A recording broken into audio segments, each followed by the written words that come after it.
po mga lalabs. Yan po ang bus stop. Dito kailangan magpunta ka sa bus stop. Hindi ka po sasakay.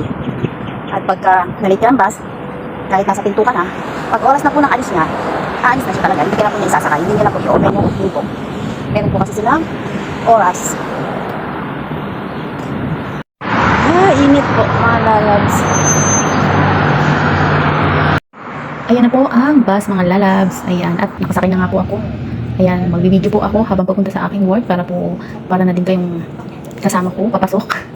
At nang makita niyo po yung road o yung mga kapaligiran dito sa papasok po ng aking trabaho. At malapit lang nga din po yung aming tinitiran sa aking trabaho. 20 to 25 minutes lang po pagka sumakay ka ng bus. Ganun lang po kalapit. At ayan nga po pala, mag-i-stop yung bus. Makikita nyo po nagtatap sila ng card sa maliit na machine.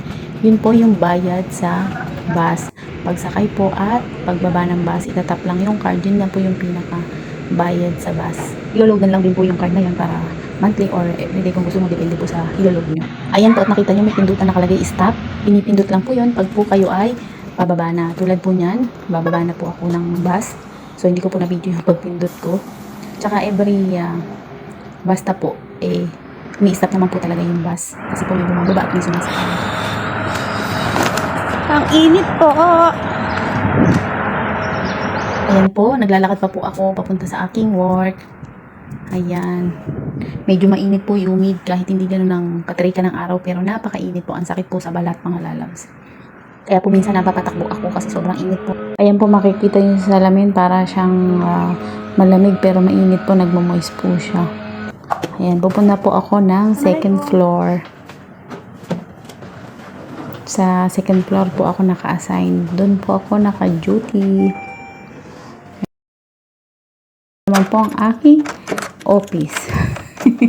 Charan. At pagdating ko naman po, ako'y magluluto na ng Arabic coffee at karak.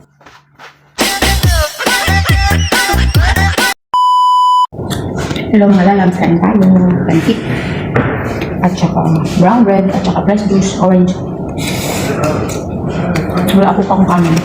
Ako na po. Lang. Dahil na lang. Brown bread. Kasi kanin, tapos may ulan pa. Ito. Isang klase lang. Pancit po iba. Tapos na po akong kumain. See you tomorrow ulit mga lalabs.